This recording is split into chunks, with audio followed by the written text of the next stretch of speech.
今天给大家分享一道家庭版糖醋排骨的做法。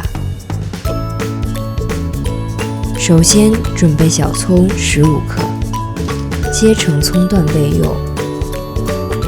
生姜10克，切成薄片。排骨冷水下锅，开大火煮。我这里的排骨是1斤。水沸腾后，撇去表面的血沫。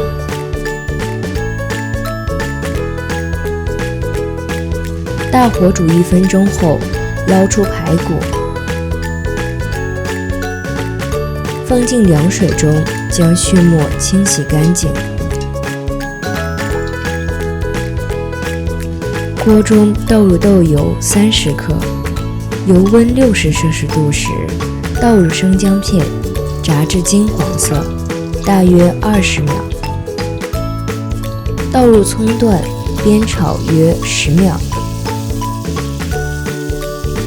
倒入沥干水的排骨，中火煸炒至表面微微金黄色，大约2分钟。倒入冰糖40克，继续翻炒约30秒。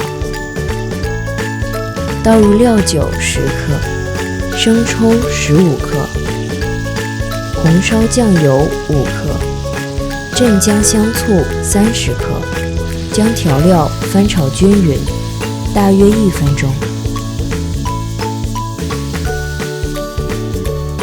倒入开水500克，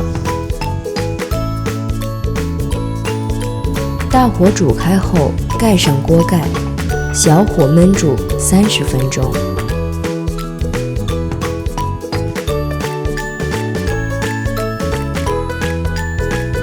将锅中的生姜片和葱段用筷子夹出，开大火收汁至汤汁粘稠，约4分钟。这样糖醋排骨就做好了。